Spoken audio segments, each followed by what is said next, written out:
Thank you everyone for being here. My name is Blair Embry. I'm the Community Engagement Manager for Prison Yoga Project, and we have Cynthia Chandler joining us today from California. She is the Director of the Bay Area Legal Incubator in Oakland, California. I will read her bio, and then I'm so excited to be in conversation. Since 2015, Chandler has grown the incubator, which coaches diverse attorneys to build successful, affordable law practices serving low and middle income clients throughout California. Designed to promote diversity in the legal profession while increasing access to justice, the incubator is a project of the Alameda County Bar Association and Legal Access Alameda. Previously, she helped build a movement to challenge state violence and imprisonment, co-founding several groups influencing the Black Lives Matter network.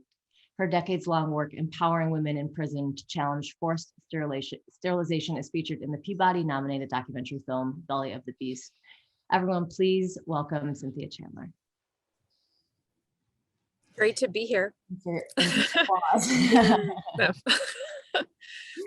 And, you know. Oh, could I say one thing? And actually, Belly of the Beast just won an Emmy 2 nights ago. So it's also an Emmy award-winning film, which is really exciting.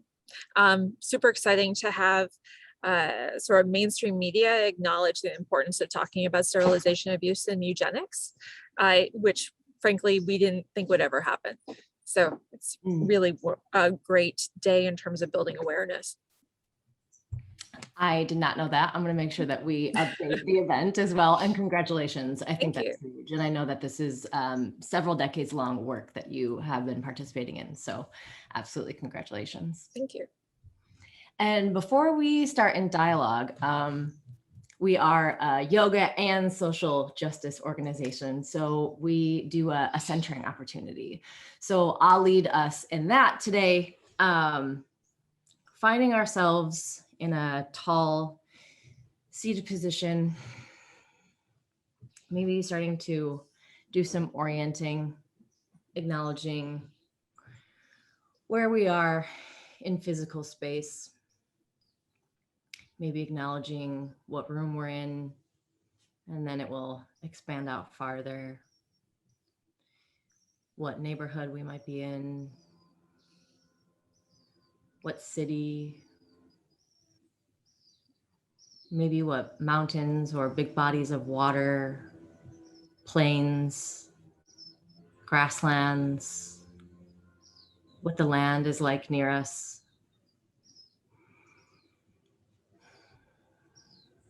And maybe choosing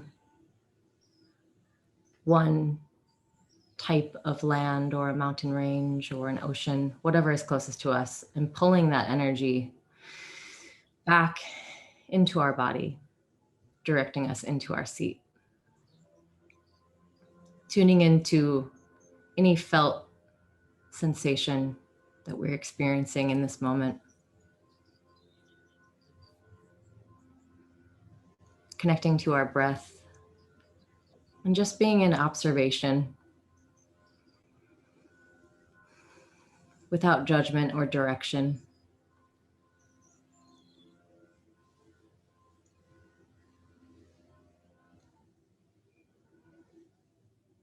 Any checklist, any worry, anything that needs to be accomplished today, let it roll off of our shoulders, knowing and trusting that the work will get done.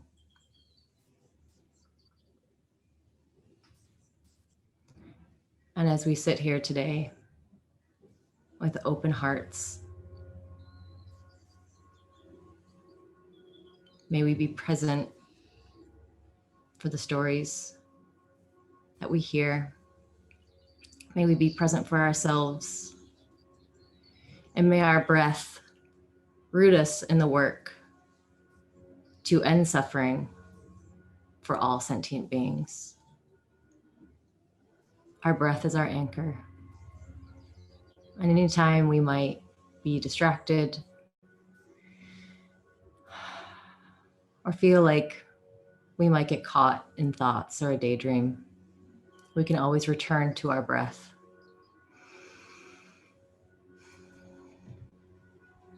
Let's take 3 collective breaths on our own time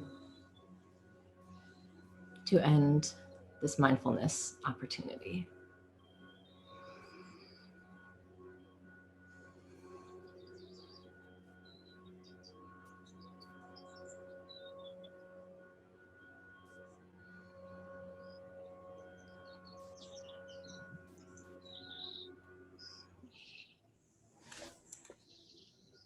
Thank you.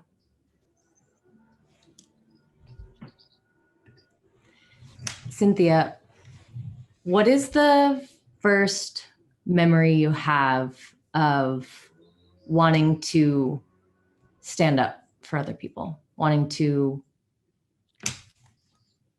bring yourself fully to a moment? Interesting. So my mom went back to school when I went to school. And when I went to kindergarten, my mom went into a PhD program, and she ended up being the first woman to get a PhD in physics from the University of Illinois. But she wasn't the first woman to be in that program. The first woman had actually killed herself. And the conditions, the amount of harassment that my mother endured was spectacular. So I remember being in kindergarten, and my mom would take care of me and my sister and then go into the school to do things at night. And she was in a lab, and a group of men came into the lab with ski masks on and told her they were going to rape her and kill her. She was begging for her life and telling them she was a mother. And they all took their ski masks off, and they were her fellow students, her fellow graduate students, and they thought it was a joke, and they couldn't understand why she was mad at them, and wasn't it funny. And I remember my mom coming home from that and thinking that surely there should be something that could be done. But honestly, at that point in time, so going back into the 1970s, in the United States, there weren't laws protecting people from that kind of harassment in educational settings. And as I grew up and watched opportunities open up for my mother, as well as for her sisters and their mother, and learned of the struggles they had gone through. And I should say also my family, its form and its shape and who's in it was totally shaped by who had access to contraceptives. And my mother and all her sisters married very young because they were all pregnant, or I went on to grieve the loss of having put a child up for adoption because there wasn't access to birth control or abortion. And she suffered from depression her whole life as a result. So I think really some of my earliest memories of my mother and her sisters were of them in struggle as women.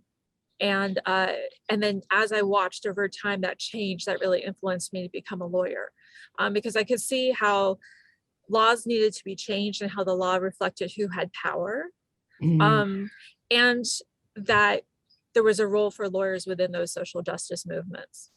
So I think, anyway, watching my mom and watching her heroism was profoundly impactful. Well, and you don't have to anyway it. We're on here to listen and have you share your story. And so, I mean, I hear you being rooted in like healthcare activism, like right from the beginning, right? Like having access to autonomy. Yeah. So when I was in high school, so my family had moved to Pennsylvania, outside of Philadelphia, and I'm going to age myself by saying it was the beginning of the HIV epidemic. People didn't even call it HIV or AIDS then, they called it ARC. And I was a very rebellious kid. I don't know. I think honestly, watching my mother go through the struggles that she went through, I started realizing that people in authority and people who were intelligent and who were respected as academic leaders were not necessarily good people. And it made me incredibly irreverent. And so when I was in high school, that irreverence started to peak. And I was really frustrated over how girls were treated with incredible double standards, particularly around sexuality. And I was increasingly frustrated with how I'm trying to think, we didn't even use the language of like queer kids or gay kids or whatever. LGBTQIA didn't exist at that time, but like how people based on sexual identity and sexual preference and gender identity were excluded. And when I ended up being sort of an on again, off again runaway at that period of time in my life in Philadelphia, and knowing a lot of kids in the street economy. And also seeing how they had no access to healthcare.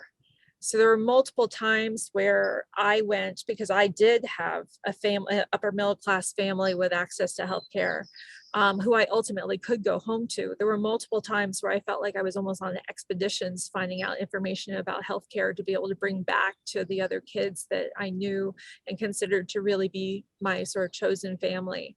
And one of the most profound learning experiences from that was I went with a group of kids to a Planned Parenthood clinic in Philadelphia, and we wanted to understand if it was important for us to use condoms. And again, this was like at the beginning of the HIV epidemic, and we were starting to hear words about this. And I went with one of the girls I went with identified as a lesbian.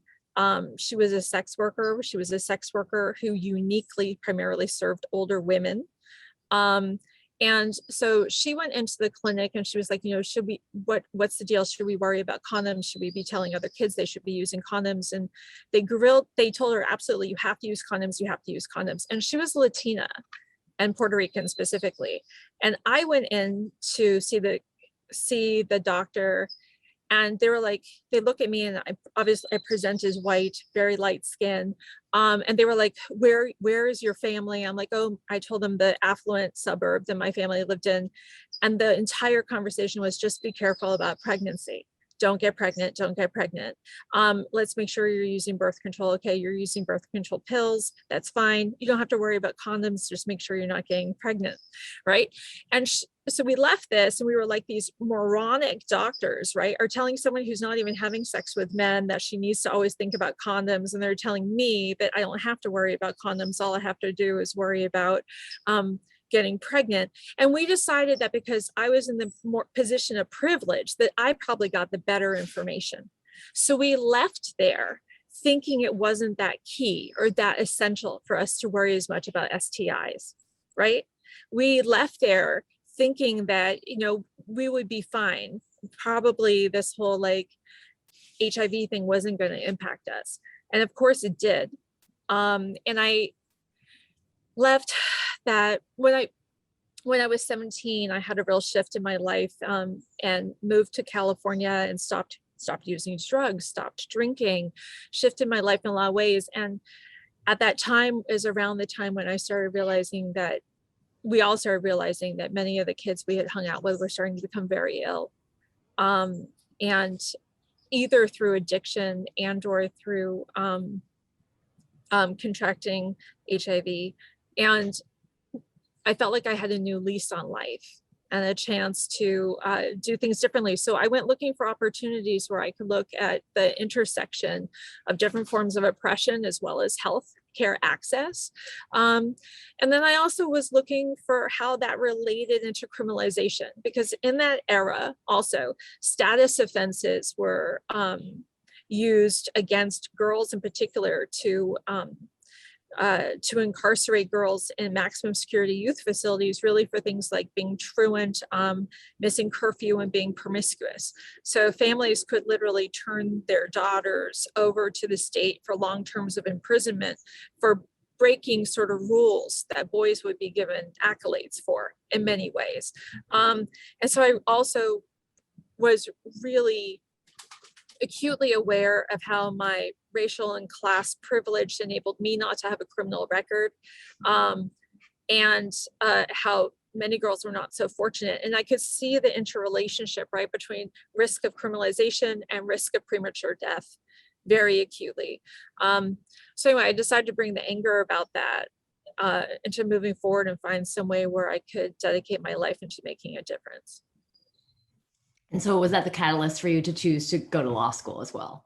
Yeah, I mean, originally I was sort of searching for how I could find an activist path, working with criminalized women and girls, and working around racial justice and healthcare access. Uh, I ended up getting a master's in criminology from Cambridge in England. And so yay, shout out to whoever's in Cambridge on the among the participants today. I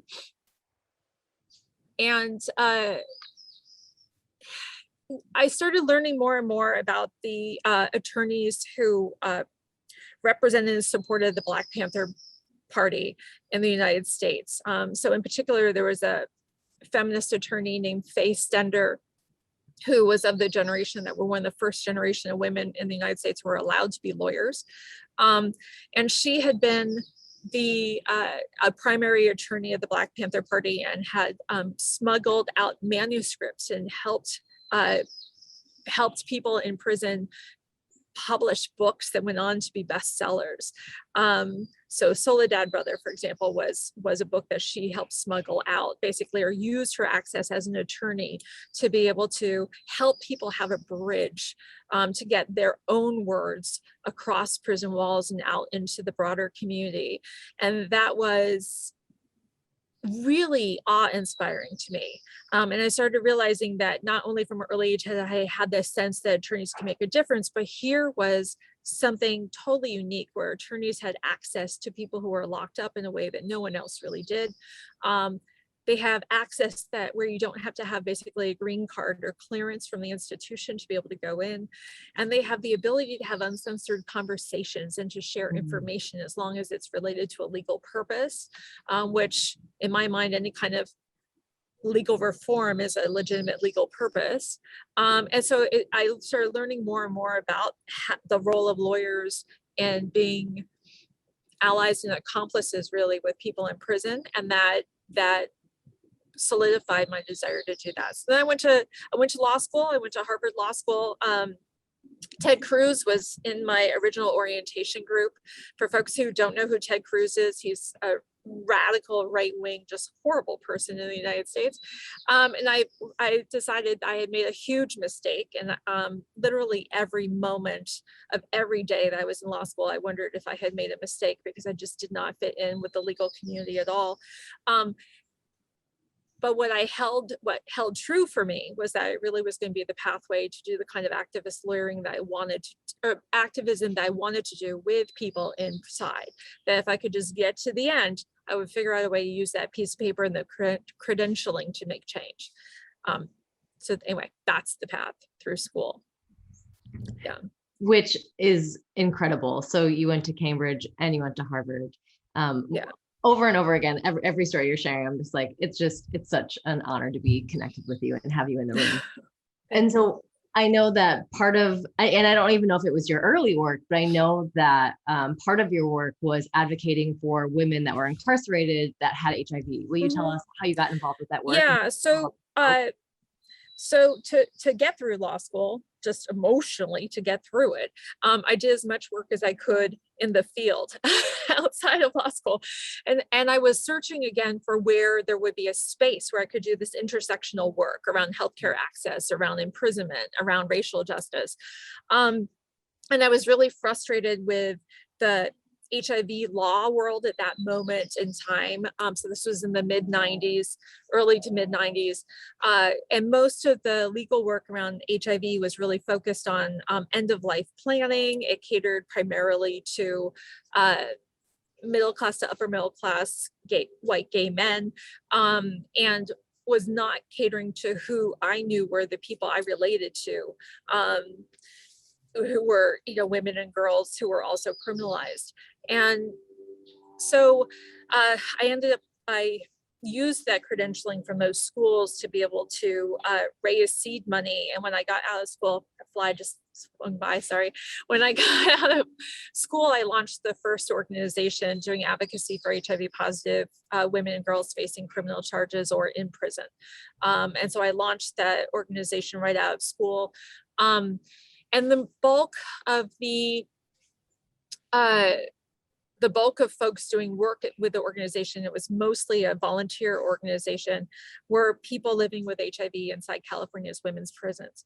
And so I went seeking out, I had a couple of connections with people who knew a couple of people that were doing sort of underground HIV education in the women's prisons, and who had started they were in prison and they had started pen paling with nurses and doctors to try to get information to share with their peers. And so through them, I got an introduction and reached out to them and said, you know, I was an attorney, I was interested in how I could help make change happen.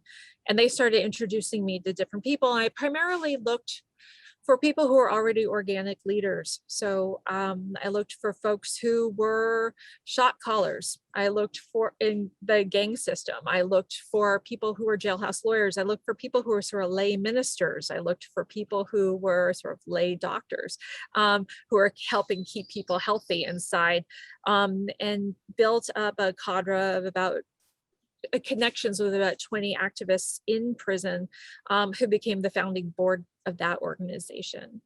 And then together we started figuring out what to do. And one of the first things we started doing was working on compassionate release. And so, which for folks who aren't familiar with that, that's a legal process for getting people who were critically ill out of prison. Originally, our idea was to get them out of prison so they could access experimental care, because in the United States, people in prison only have the right to essential care, and they also don't really have access to experimental care because of the long history of abuse of people in prison around medical experimentation. So there's a good reason that they don't do medical experimentation on people in prison, or they shouldn't. But the result of that was that people with HIV and AIDS didn't have access to newly emerging medications, and were dying literally daily as a result. And so the idea was to try to get people out so they could access either treatment or palliative end of life care, if they were reaching the end of the life, and be able to reunite and heal with families before they would pass, and allow the family unit to heal as well. So I, you know, being a baby lawyer and not knowing what I couldn't do, and not knowing what would be hard to do, because everything seemed hard and equally scary, I ended up finding a loophole in the law in California that would enable this small group of us to sort of, and a few activists outside of prison, about 10 people across the country in the United States, we decided to try to experiment with this idea of compassionate release and called it that. And my cases were the first cases really pushing compassionate release in the country, and then eventually became the test cases for codifying that process in California and then replicating it across the country. So I did a lot of end of life representation and finding creative ways to get people out of prison, and also doing sentencing modification to make sure people who are really ill didn't get into prison in the first place, and that the circumstances leading to whatever harms they might have done could be addressed in other ways that were more constructive while maintaining their health. So anyway, that's the early part of my career. And I should say the activists that were part of that original board, all of us, we became more and more frustrated with how we were always doing the same Band-Aid work over and over, like either helping the same people with literally the same thing, or the similarly situated people with the same thing, and we weren't attacking the system. And so we teamed up with another young attorney named Cassandra Shaler and decided to merge that first organization into a more broadly envisioned one called Justice Now, which we launched in 2000 as both an anti-gendered violence, so anti-violence against women, anti-gendered violence organization, and also a prison industrial complex abolitionist organization. And the founding board members of Justice Now were the activists I had worked with before. So we were also the first 501c3 like nonprofit organization in the US that we were able to identify that all of our board members were people in prison serving time. So anyway, that's where I got to with this bigger, broader work. And with Justice Now, we always continued doing healthcare access work, but did it as a way to provide respite to imprisoned activists so that they would have the emotional and physical space to think about broader systemic change and help change sentencing laws, help find other creative ways to challenge mass imprisonment. And you just simply can't have those kinds of conversations with people if they're facing, you know, a horrible injury or having their parental rights terminated or, you know, facing horrible things. And so anyway, that kind of gets up to where the work was when we started thinking about sterilization. Yeah, and I think, you know, you kind of brought up telling us a little bit about the legal rights that people that, especially women that are incarcerated, have. So I want to have that conversation. I feel like I want to have that conversation in this larger context of the work that you were doing within California. So we have a trailer that we want to show, but I feel like first, will you kind of plant us into the history of the Sure. legal sterilization in California, or even just the Yeah. larger context in the U.S. as well? Thank you. Sure. So I'm trying to think of, okay, I'm going to go a little bit forward, a little bit backward, a little bit forward. Yeah. Okay. So one of the things we wanted to do at Justice Now was figure out how we could create our own research that would inform policy, and how that research, instead of just objectifying people in prison, how it could really be led by people in prison and support the policy ideas that folks inside were coming up with for real change. And we wanted we struggled for a long time of what that research would look like, because so much research is really objectifying of people. And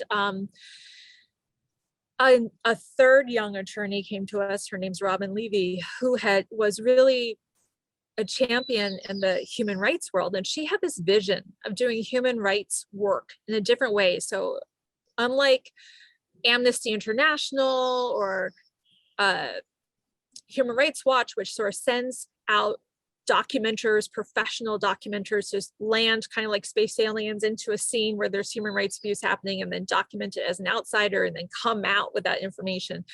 Instead, Robin's dream was of training up people who were living within and experiencing human rights abuse on human rights law and documentation, and partnering them with them and creating the research and sort of the documentation.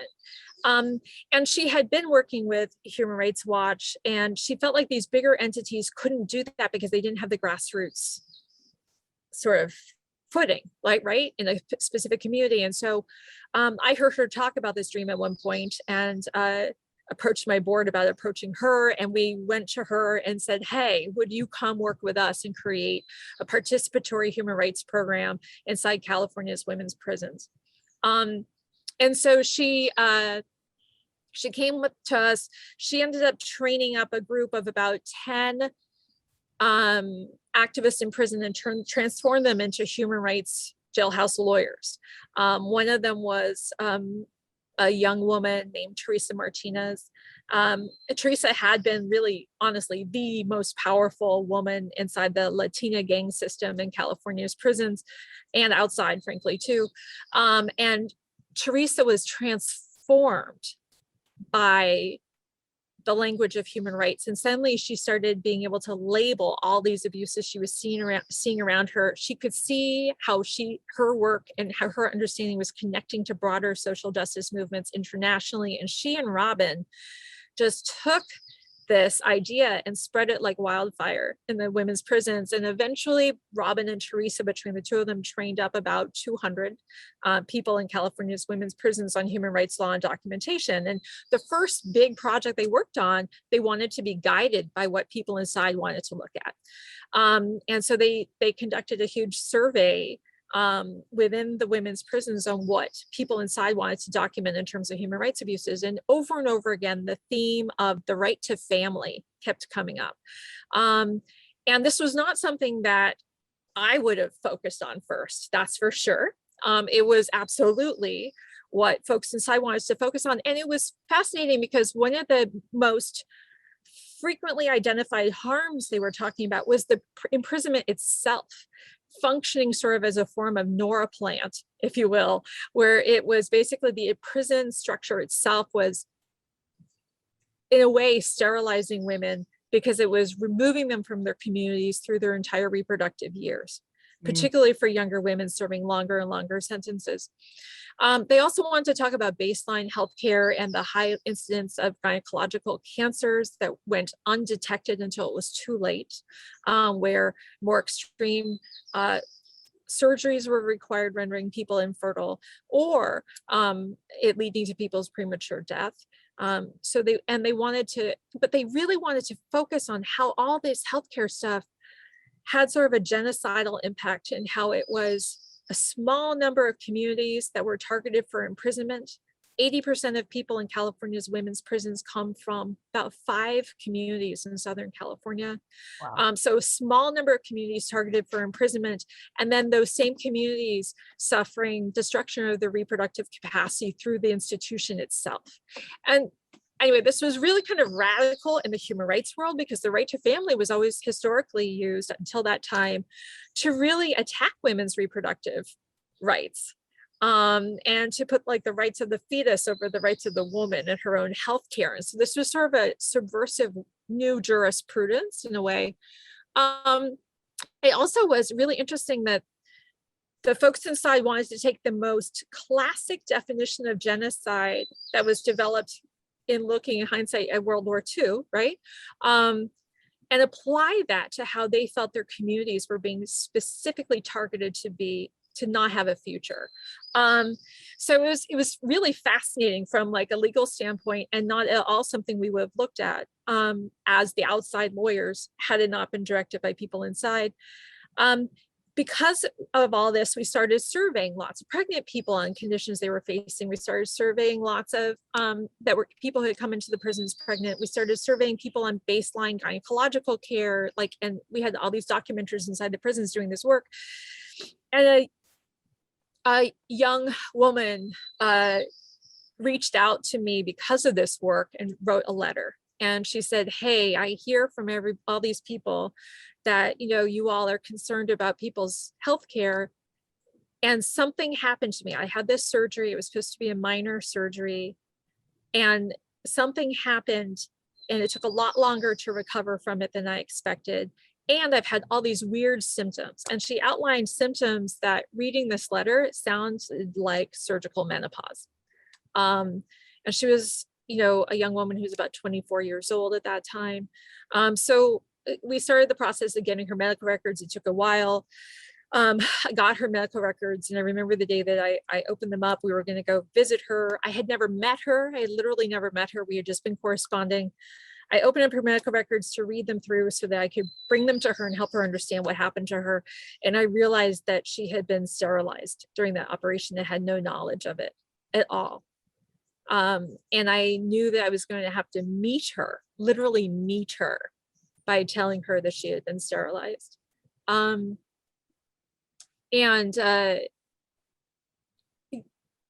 mean, that's a horrific way for 2 human beings to actually meet. To her, evidencing just the most incredible courage when she and I sat down and had this conversation.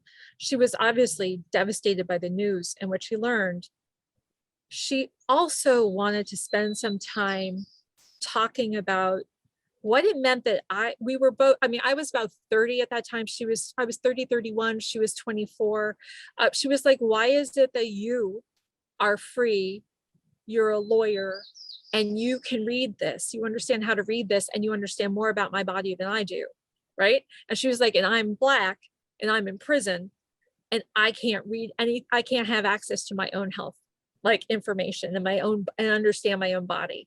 And she wanted to spend some time talking about how fucked up that was, frankly. And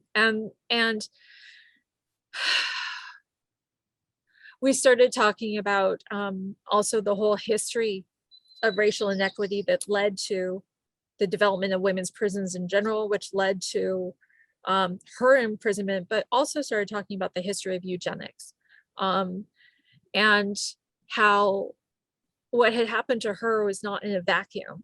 And so for folks who like eugenics as a movement trying to create a more perfect human race around a sort of white upper class ableist norm, was enormously popular as a principle in California. And California ended up sterilizing approximately 20,000 people under eugenics laws in the early 1900s, all the way through 1970. And primarily, our state targeted women of color, specifically Black women and Latinas, who were considered, and Latinas coming in specifically from Mexico. But we also targeted low-income children in orphanages. There were the eugenic movement in California actually started with boys in orphanages who were castrated, not even just given vasectomies. So there's this horrific history, and the Nazi party from Germany actually sent doctors to meet with doctors in California to learn more about the practices of eugenics, to inform their efforts to eradicate the Jewish community and the Romani people and gay people from Germany, as well as disabled populations. So this was this horrific history, in a sense, continued on even after those practices were rendered illegal in 1979 in California. All of the eugenics laws were taken off the books and there were extra protections put in place. But what she and I had this long conversation in that moment about this history and about how imprisonment, how some of her peers were seeing how imprisonment itself was actually promoting eugenics still, and how it was leading to the destruction of reproductive capacity, but also the premature death of undesirable populations targeted for imprisonment. And how she was not, what happened to her was not inside a vacuum, right? And anyway, we were supposed to talk for a few minutes and it ended up into like a 4-hour conversation that day. That was as long as I could stay. And I went back every week for literally years. And I made a promise to her that I would stand by her and do whatever was required until she felt that she had been appropriately served around this. And we were eventually able to get her some representation. The jury in her case decided that her injuries were not worth any damages. And then we started striving for how we could find bigger, broader justice beyond that. The first thing we did was passing legislation that was really, I would call a sunshine statute, to make it clear to California legislators as well as doctors that sterilizing people for the purpose of birth control and sterilizing anyone without informed consent, backed up with a second opinion, is illegal.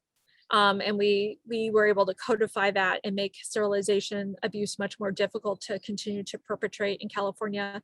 And then we just won this year reparations for people who were forcibly sterilized under California's historic eugenics laws, but also we are now the first state in the United States to provide reparations to people who were contemporarily sterilized coercively in prisons. And so that law is just now about to roll out and start to be implemented in January. Okay, that's a huge long history.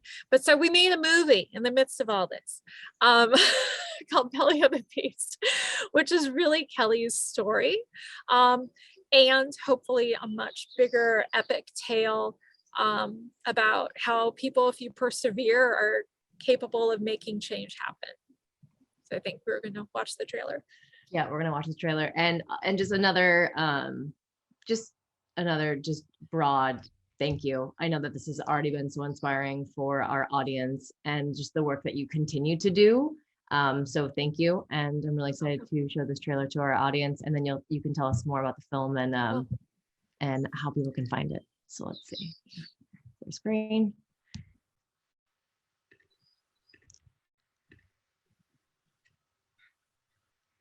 Oh, sorry, it's asking me for my password.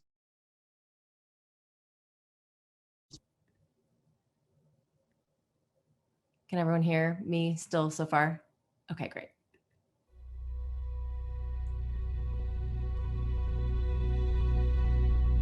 There is a culture of secrecy in California. I have some fear. What kind of repercussions will I get for coming on and talking about this?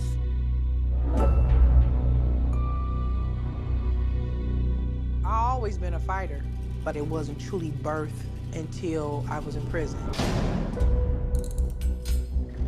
They did a pelvic exam. He said I had a fibroid. I was told that I had cancer cells. When I came out, I felt like something was wrong. We were getting hundreds of letters about medical abuses every month. When was the first time a doctor told you that you may be missing your ovaries? No one ever told me that. I had been intentionally sterilized, and I had been lied to. The law prohibits sterilizing people in prison for the purpose of birth control, but they were doing it anyway. One of the challenges with this story is you ultimately have to get to intent. And then that's when the doctor said, well, that's cheaper than welfare. I was looking at these documents that was confirming, as a Black woman, my life wasn't shit. What's going on?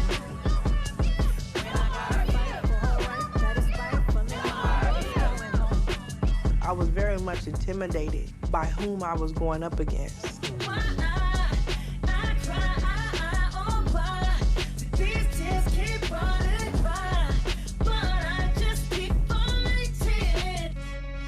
The state has admitted that they have done these illegal surgeries, but we don't actually know who they did them on. Names become numbers. You don't get names. And that's what makes it easy to abuse them. Women in California being coercively sterilized is absolutely revolting. After all this pain, I'll never be the same. We have yet to get an apology. We have yet to be acknowledged. The state has to be made accountable. 'Cause some wounds never heal. Do you see what you done?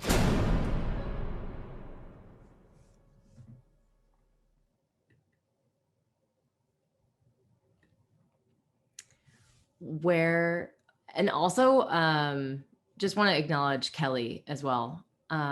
She's absolutely incredible. So I think it's going again. Sorry. There we go. Okay. Yeah, can you tell us? Oh, I think you're muted. Yeah, Kelly's brilliance is just spectacular. So can you tell our audience maybe a little bit more about what the film goes into, or Sure. You had filmed over almost a decade. Yeah, so really Kelly and I have been working on this issue for 20 years now. Took me from my 30s to my 50s. And we've grown up with each other, frankly, is how we view it. But what we started realizing, the scope was so much broader than just a few instances. So originally when we understood what had happened to Kelly, some of our documenters started talking to other people to figure out, were there other sterilizations happening? And people noticed that there was a really high rate, seemed to be a pretty high rate of hysterectomies happening. And we also, a few other people started coming to us and saying, hey, I had abdominal surgery. Can you check out what they did? And we were able to find 12 people who were sterilized completely without their knowledge during other abdominal surgeries, like a hernia repair, for example. And honestly, we found those cases haphazardly, right? Because it was not, we didn't have access to all records and all surgeries. It was more like who would come to us and give us permission for us to look at their medical records. And we certainly found, like, there was one instance of a young woman who had an ovarian cyst, and then she went in to have that cyst removed, ended up having the other ovary removed. So the wrong ovary removed, leaving her with this large cyst, and then leading to a situation where that ovary had to be removed. So we also there were sort of clumsy things and sort of medical malpractice issues that led to sterilization. And then also just flat out forced sterilization without knowledge and without consent. Because we were starting to look at that and talking to people about it, a whistleblower came to me and said, I know you're looking into some of this stuff, and the strangest thing happened at this meeting of there was a gender responsive task force for the Department of Corrections to look at how to improve conditions in women's prisons. So this whistleblower said, they started looking at providing tubal ligations during labor and delivery as a cost-effective measure that would reduce the number of children on foster care. And the whistleblower said, they talked about this at this meeting. There was no opposition to it. They're moving forward with researching it. And they're also, because again, care in prison is limited to medically necessary care, they also talked about in that meeting redefining tubal ligation during labor and delivery as a medically necessary procedure. Which is shocking when you consider that, for example, if you have more than 4 teeth in California's prisons, you're not allowed to get dentures because that is considered not medically essential, even though that can have huge implications on your health. If you have breast cancer and have a mastectomy, at that time, a prosthetic breast was not medically necessary. Like there's all these things that are not medically necessary. And then to start with tubal ligations during labor and delivery as a medically necessary process spoke volumes to the devaluation of women of color's reproductive capacity. So what was also interesting is that this whistleblower who came to me knew nothing about the history of eugenics and didn't have the language to say why it was wrong. It just felt wrong. Unlike Don Wooten, who recently blew the whistle on coercive sterilizations in a immigration detention center in Georgia, the whistleblower who came to her was like, look at this abusive stuff. This is how it's abusive. Like the whistleblower who came to me was like, this feels off, but I'm not sure. And the committee was charged with looking at how to actually increase reproductive care for women in prison.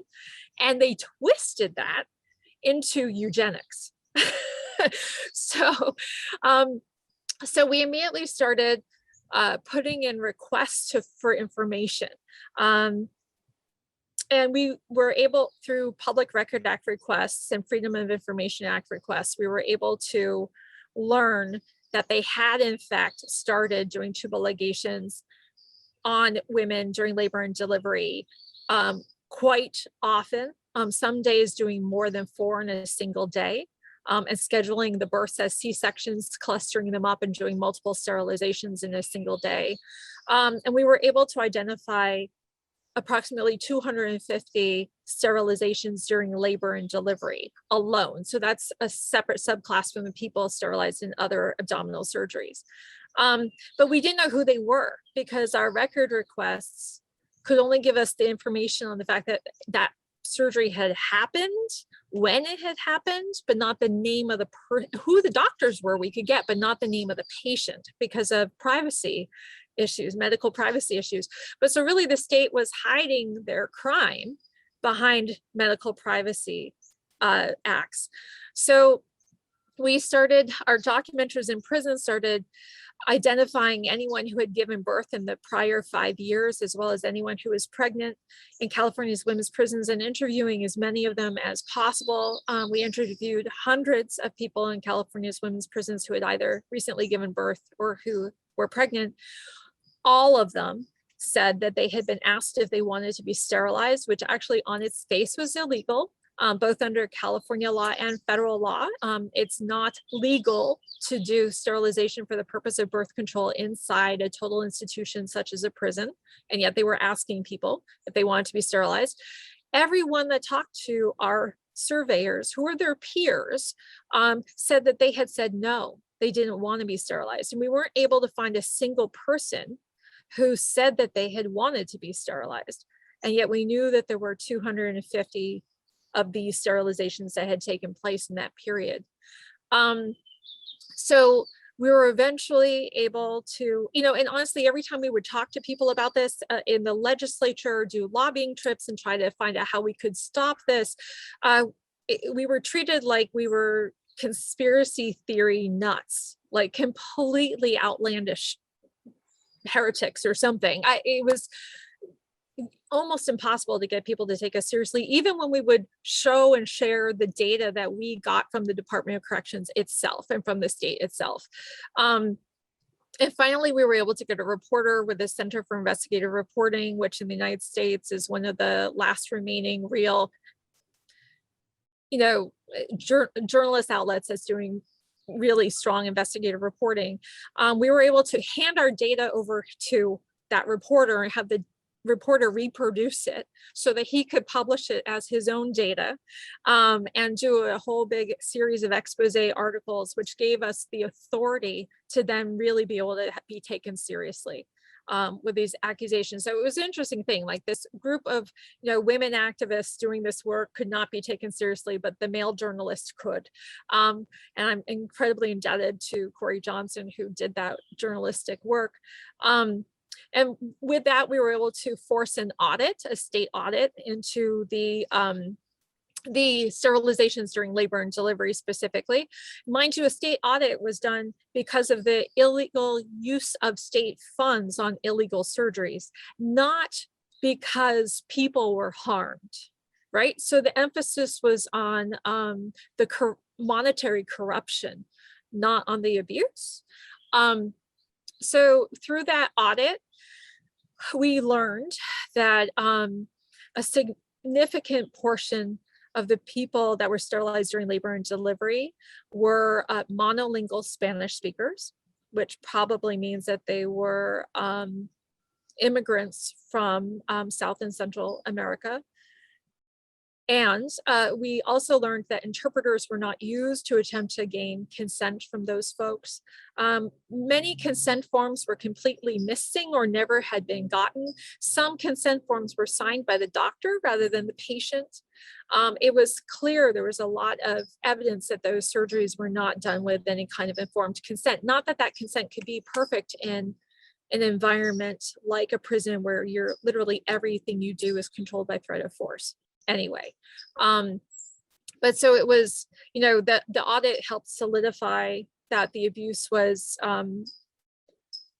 even more gross than what I think most legislators had assumed it was, or had been willing to believe until then that it was. And that gave us the political will to be able to put in place the first legislation challenging, the first legislation that was really like, spotlight sunshine statute to make sure that everyone providing services to people in prison understood that that conduct was illegal, of sterilizing people, and to put extra safeguards in place and reporting provisions in place to make it really hard for the state to do that kind of illegal thing again. But there was still no justice for the survivors. And they didn't even know, the survivors didn't even necessarily know that they were survivors. People didn't even know they had been sterilized, right? So with the reparations bill that we passed this year, it also has a provision within it that mandates that the state cull through its records and identify anyone who was sterilized while in prison from 1979 going forward, and that the state be mandated to notify them that they were sterilized, and work with state agencies to identify where people are. I mean, there will still be a lot of people who will not be able to be found and told. And my feeling is that the state violence continues until this disclosure is made, because the state is continuing to hide its acts of violence. And so, I mean, I have so many questions, but so like, is there a board? Do you guys stay informed on how many people were contacted? Like, is there, are there 3 people making phone calls? Like, what's the accountability once that sentence was given? Or once that, like, the reparations? Yeah. Yeah. So we're working with the state of California now. There's a few groups, the California Coalition for Women Prisoners, California Latinas for Reproductive Justice, the Disability Rights and Education Defense Fund, along with me as an attorney and another attorney, Natalia Vensko, working with me, as well as our Kelly Dillon now is now a health commissioner or health and human services commissioner in Los Angeles County. And she's working on building resources and ways to do outreach in Los Angeles as well, and Southern California. So there's a lot of us working and checking in with the state and helping influence how the state's running this whole process. And we're trying to make sure that as many people are reached as possible, and we're setting it up so that people can actually come forward and insist that their medical records be reviewed, so that if the state doesn't actually find and look at their records, that they can get peace of mind by having their records actually reviewed. So anyway, we're in the implementation stage. Great. And I feel like there's kind of two other questions that I want to bring in as well. So how these atrocities kind of came on my radar was from the detention centers happening in Georgia last year or this year. Time no longer exists, right? So, and then, so it came on my radar, and I actually had heard about you and your case. It must have been right after you won the reparations bill, because I heard on the radio, and it was really interesting. I was in my car and I turned up the radio, and I was parked outside of my house. And so I was like, I have to listen to this. Something was about it. I needed to pay attention. And so I heard your name, and I literally went inside immediately and Googled you and sent you an email. So I was like, I have to have this woman on our show. Where is this still legal in other states, looking largely? Yeah. It should not be legal anywhere. There's federal regulations that were put in place to end eugenics across the US, that were put in place in 1979, which basically says any entity that gets federal healthcare dollars, which is almost any kind of, hospital, but also many prisons have contracts to make medical equipment for people on like Medicaid and things. And so like there's a lot of federal health money that goes into prisons, not necessarily for healthcare delivery, but into the prisons themselves for different things that prisoners are doing through force-free labor. But anyway, any entity that gets that money is prohibited from doing sterilizations for the purpose of birth control inside total institutions. And so no state should be doing this. We know that there are at least 8 other states that are doing tubal ligations during labor and delivery inside prisons. And those states that are doing that, my understanding is they do not have any kind of special consent forms or process for obtaining consent. That separately, even if there weren't these special safeguards inside the prisons, that separately would be in violation of how sterilization is supposed to take place in the free world, even, where you're not supposed to do, you're supposed to take extra special precautions in a number of ways to make sure you're getting informed consent to sterilization, including not sterilizing people right up next and asking them literally while they're giving birth, for example. Some of the people that we were able to document inside California's prisons, I should say, told us that they were asked if they wanted to be sterilized while they were on the operating table having a C-section. So literally in the midst of surgery. So anyway, that was clearly not acceptable. So we know it's happening in state prisons in 8 states. I suspect that what happened in the detention center is not isolated. When I read the original complaint that was filed based on the Dawn Wooten's testimony, I was shocked because it almost sounded like she had gotten my notes from what was going on in California's prisons and just replicated it, because there were so many cases that were identical to what we had been able to document. And it just really highlights how systemic and rampant this abuse must be. And also, you know, even if it were a random doctor, even if which I do not believe, because I think it was too pervasive, the sterilizations we were able to document took place in 13 different medical centers with many different doctors doing the sterilizations, including one UC teaching hospital. So I don't believe this is just one bad actor, but let's presume it were. The fact that a bad actor could get away with doing this for so long shows that there is just no attention looking at the abuse against women of color and their reproductive capacity. Will you, I want to ask one more question. I mean, I can keep asking more questions, and then I want to open it to our audience as well. So to kind of tying it all back to, you know, as a woman that's incarcerated, what are your rights, and why don't they have access to their medical records? Well, they should. I mean, but they should have access to their medical records. What one should have isn't necessarily what one does have. So, you know, it is really important to remember that healthcare delivery inside a carceral setting is performed in a setting where literally every single choice a person makes is done under threat of force.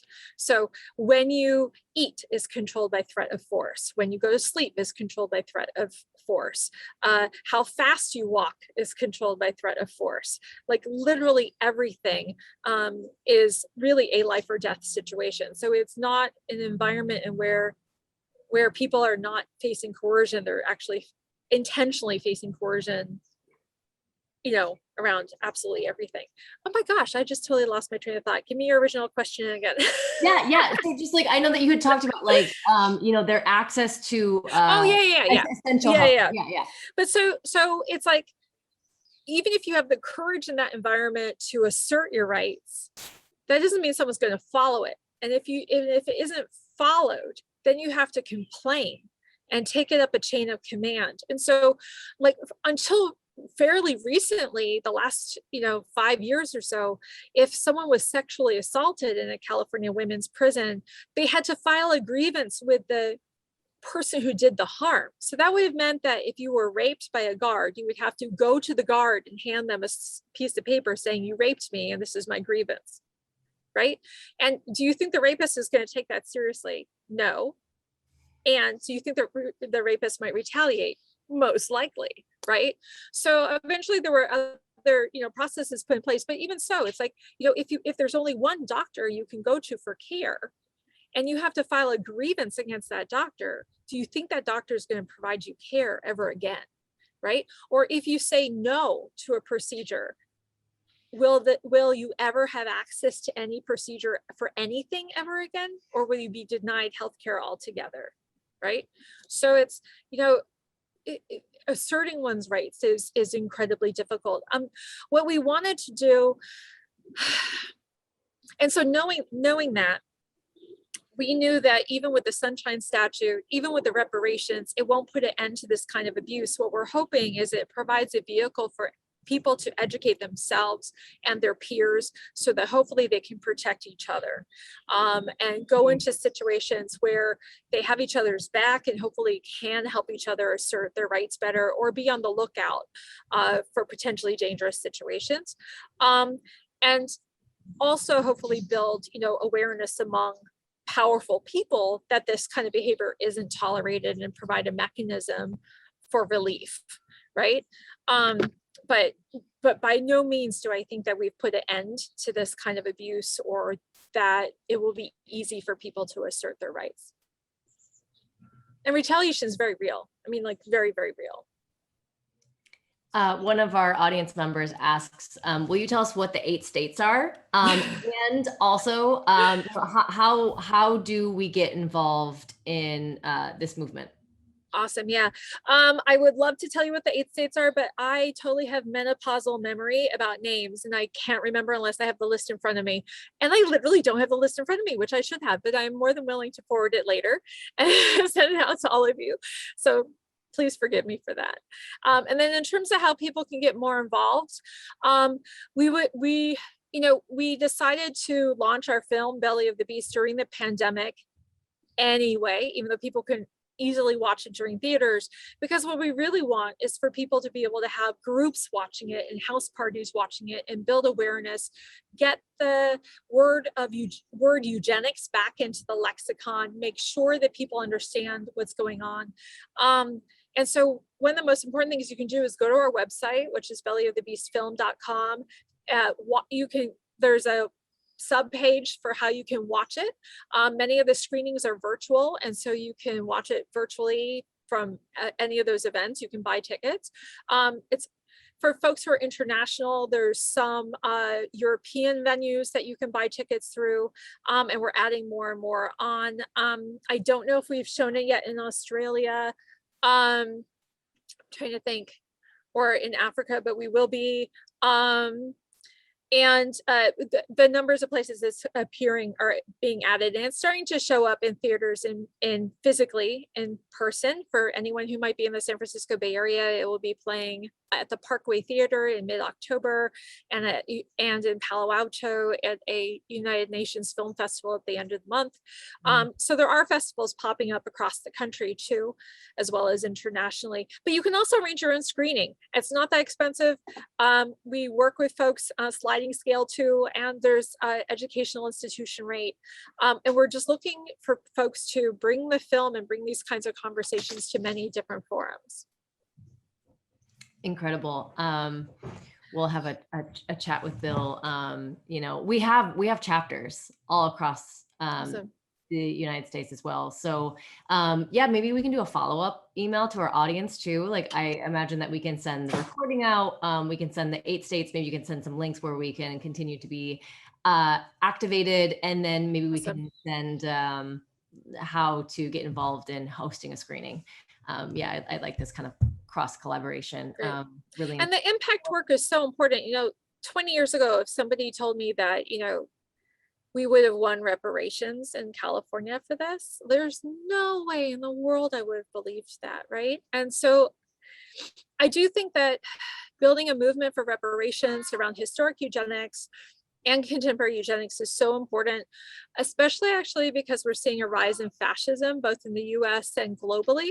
And fascism is usually accompanied by eugenics. And so this is a politically really important moment to build awareness of the harms of eugenics so that we don't replicate history. We have a question from Kate that ties in perfectly with this. What kind of impact do you think implicit bias has on doctors' care towards incarcerated women? For example, believing women to be overly emotional and hyping up their symptoms, or a myth that African Americans have a higher pain tolerance. Do you think this has a widespread negative effect on incarcerated women's health? What kind of work on this do you think can be done? Okay, so yes, I do think it has impact. Interestingly, I would even, one of the biggest presumptions that I saw among healthcare providers, and still am seeing as I'm doing like Q&As around showings and screenings of Belly of the Beast, I've been doing a lot of them with healthcare providers. So gynecological residency programs or medical schools, different groups of doctors looking at medical ethics. Like, I've been talking to a lot of doctors. And a common biased presumption that runs through the medical community as well as through the legislative community that we saw through legislative leaders of the last 20 years is this presumption that those women wouldn't want to have children anyway. And aren't we doing them a favor by sterilizing them? And that, in the early years when we were doing lobbying just to try to build awareness around this and get this abuse to stop, I routinely would have legislators, first, as I said, they would treat us like we were sort of ridiculous conspiracy theorist nuts. Then they would realize the abuse was real. And then they would have this moment where they were like, oh my God. And then they would be like, well, but let's really think about this. Couldn't it be that this is actually beneficial? And should we actually stop this? And what I'm seeing now, showing this film with the medical community, is that those beliefs are pervasive in the gynecological community. as well. There's a quick assumption that the sterilizations are really for people's benefit, and shouldn't we make sure that that's available? And, you know, I have to explain to people that, again, this is an environment in which non-medically necessary care is not permitted. Contraceptives are not permitted.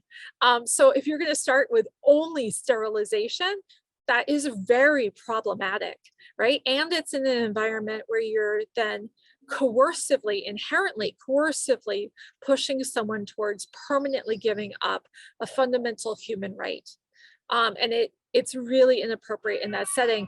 And that understanding seems to be really lost. And I think that the loss of it is rooted in bias. I have a cat meowing right next to me for some reason. I'm sorry if you can hear it. But yeah, one thing that was fascinating to me, I was talking to a group of gynecology residents about the film about a month ago. And in the middle of the discussion, one of the residents said, wait, I have to stop you. And the resident said, I've always thought that the extra safeguards that were put in place for low-income women around getting their tubes tied was there as an obstacle so that they couldn't get an extra service. I didn't realize it was actually in place because of a history of abuse and preventing that kind of abusive environment. And all the residents started talking about how they had no idea. The way that they had learned, the sort of rubric around which they had learned of these extra protections in place to ensure that low-income people aren't pressured into sterilization, including making sure that, you know, people are not asked right when they're giving birth if they want to be sterilized.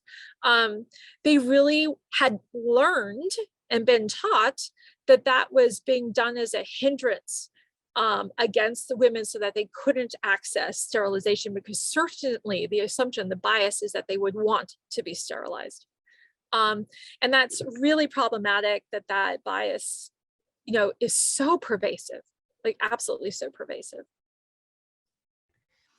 Do you know of any medical schools that, you know, kind of where I'm imagining this happening is that, like, you know, there needs to be an incredible curriculum around medical abuse and the history, right? Mm-hmm. And talking about implicit bias, talking about incarceration. Do you know of any schools that have like a robust or a curriculum that's working towards educating their future doctors? No. I mean, I'm sort of shocked that what I've been hearing from medical students as well as doctors is that not everyone even going into gynecology understands that the history of that whole area of medicine is rooted in the abuse of Black women, right? And medical experimentation on Black women. And yeah, there doesn't even really seem to be that knowledge. Mm. Yeah, so I mean, and it's interesting, I've been invited to be a guest lecturer for an genetic ethics class at UC Berkeley next week. And that it's actually a student-run course because a group of genetics majors became concerned that there was not an ethics course in their genetics curriculum. And so they formed it on their own. And so the primary class on ethics and genetics at UC Berkeley is student-led based on the fact that they don't have enough access to that kind of ethical information. And this is why I said also about, like, we are in this prime moment where there's evidence of eugenics popping up all over around. I mean, you can see it through how the COVID has played out. You can see it in so many different ways. And certainly the field of genetics should be learning about and talking about eugenics and ethics all the time. The kids are all right. You know, like, that's incredible that they and they're inviting you, and they're the ones that are leading and carving the way. And hopefully the university will see that and start to make big changes for themselves as well. I put it in the chat, but you guys can put your questions in the Q&A box if you haven't already. You're also welcome to put it in the chat and I will read it out loud. So Priscilla, part of our team, is curious about what the reparations looked like. And I'm going to drop a little article too that I found that I think talks a little bit even more about it, but yeah, will you tell us about what the reparations? Sure. So how we shaped reparations had a lot to do with conversations we had with, again, some of the human rights documenters inside the women's prisons about what would justice look like? What is required for justice? And for justice, over and over again, folks said we need to make sure that violence or harm stops. It needs to be acknowledged by the state, and there needs to be something that helps make people somewhat whole, some sort of reparation, not just for the person to be whole, but also because if you're interested in making change, atonement should be a piece of it.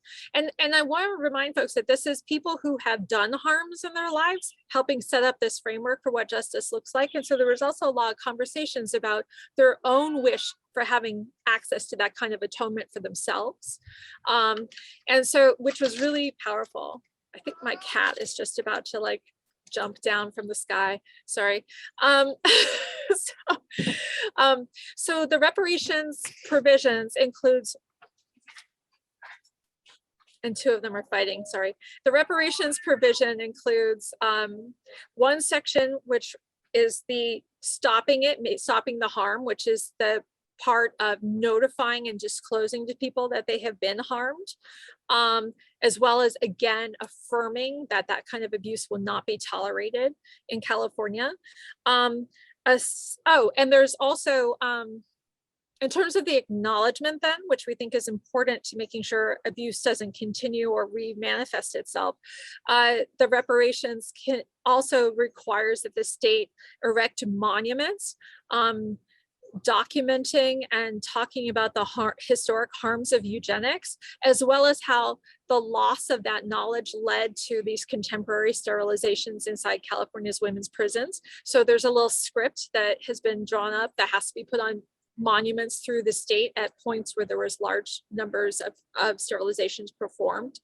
And finally, then there's monetary compensation for the harms done. So there's a pot of money that is, I'm trying to think, I think it's like approximately $5 million. I can't remember how much goes into administrative oversight or making this happen, but survivors have 2 years to come forward and to file a claim. And then at the end of the 2 years, that pot will be divided among all of the survivors. Of the 20,000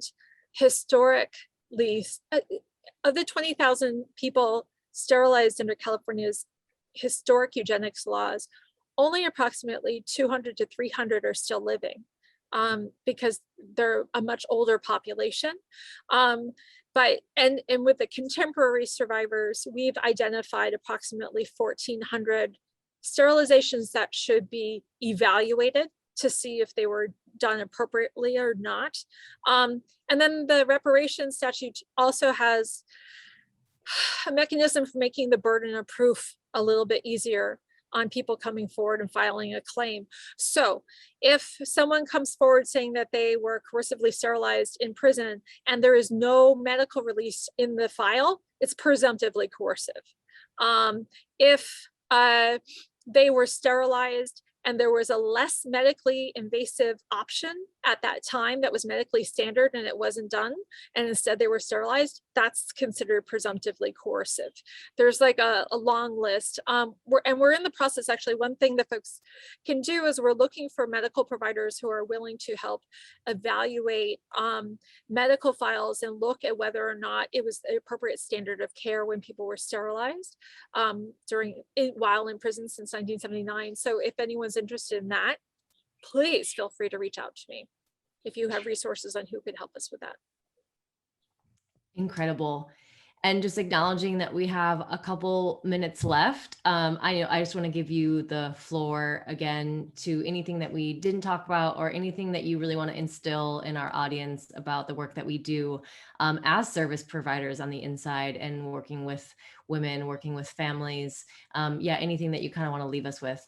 Yeah, so in my work, I've always tried to think about how I can boost up people and not the institutions.